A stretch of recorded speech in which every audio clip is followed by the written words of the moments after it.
Quand arrivait le jour de la Pentecôte, au terme des 50 jours, ils se trouvaient réunis tous ensemble. Soudain, un bruit survint du ciel comme un violent coup de vent.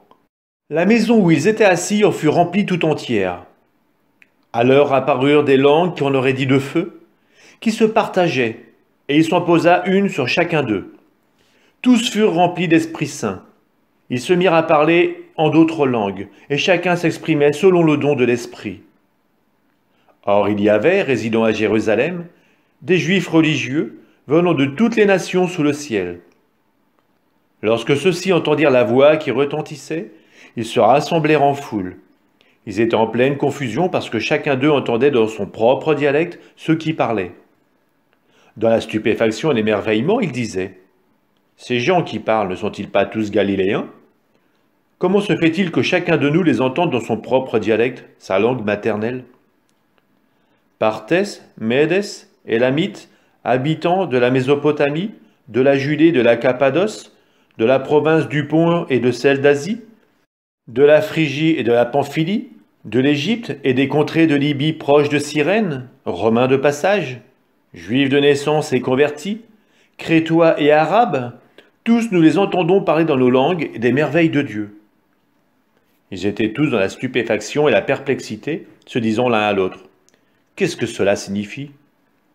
D'autres se moquaient et disaient « Ils sont pleins de vin doux. » Alors Pierre, debout avec les 11 autres apôtres, éleva la voix et leur fit cette déclaration.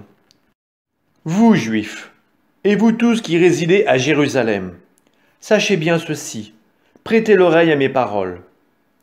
Non, ces gens ne sont pas ivres comme vous le supposez, car c'est seulement la 3e heure du jour. Mais ce qui arrive a été annoncé par le prophète Joël.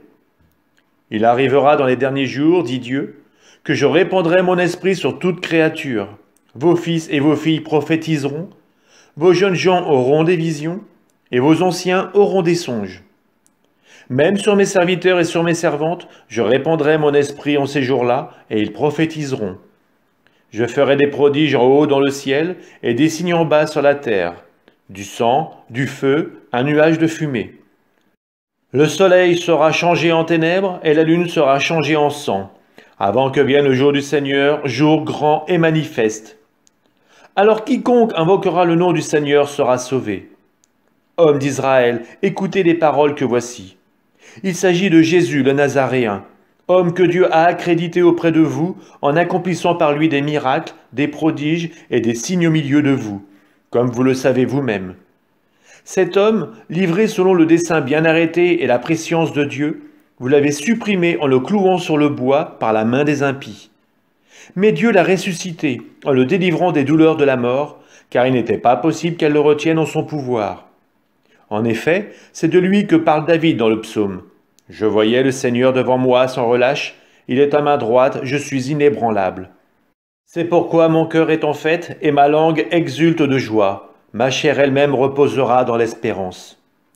Tu ne peux m'abandonner au séjour des morts, ni laisser ton fidèle voir la corruption. Tu m'as appris des chemins de vie, tu me rempliras d'allégresse par ta présence. Frères, il est permis de vous dire avec assurance au sujet du patriarche David qu'il est mort, qu'il a été enseveli et que son tombeau est encore aujourd'hui chez nous. Comme il était prophète, il savait que Dieu lui avait juré de faire asseoir sur son trône un homme issu de lui. Il a vu d'avance la résurrection du Christ, dont il a parlé ainsi. Il n'a pas été abandonné à la mort, et sa chair n'a pas vu la corruption. Ce Jésus, Dieu l'a ressuscité. Nous tous, nous en sommes témoins. Élevé par la droite de Dieu, il a reçu du Père l'Esprit Saint qui était promis, il a répandu sur nous, ainsi que vous le voyez et l'entendez. David, en effet, n'est pas monté au ciel, bien qu'il dise lui-même, « Le Seigneur a dit à mon Seigneur, siège à ma droite, jusqu'à ce que j'aie placé tes ennemis comme un escabeau sous tes pieds. » Que toute la maison d'Israël le sache donc avec certitude. Dieu l'a fait Seigneur et Christ, ce Jésus que vous aviez crucifié. Les auditeurs furent touchés au cœur. Ils dirent à Pierre et aux autres apôtres, « Frères, que devons-nous faire ?» Pierre leur répondit, « Convertissez-vous, et que chacun de vous soit baptisé au nom de Jésus-Christ pour le pardon de ses péchés. Vous recevrez alors le don du Saint-Esprit. car la promesse est pour vous, pour vos enfants et pour tous ceux qui sont loin, aussi nombreux que le Seigneur notre Dieu les appellera. » Par bien d'autres paroles encore, Pierre les adjurait et les exhortait en disant : « Détournez-vous de cette génération tortueuse, et vous serez sauvés. » Alors ceux qui avaient accueilli la parole de Pierre furent baptisés. Ce jour-là, environ 3000 personnes se joignirent à eux. Ils étaient assidus à l'enseignement des apôtres et à la communion fraternelle, à la fraction du pain et aux prières. La crainte de Dieu était dans tous les cœurs à la vue des nombreux prodiges et signes accomplis par les apôtres. Tous les croyants vivaient ensemble. Ils avaient tout en commun. Ils vendaient leurs biens et leurs possessions, et ils en partageaient le produit entre tous en fonction des besoins de chacun. Chaque jour, d'un même cœur, ils fréquentaient assidûment le temple, ils rompaient le pain dans les maisons, ils prenaient leur repas avec allégresse et simplicité de cœur. Ils louaient Dieu et avaient la faveur du peuple tout entier. Chaque jour, le Seigneur leur adjoignait ceux qui allaient être sauvés.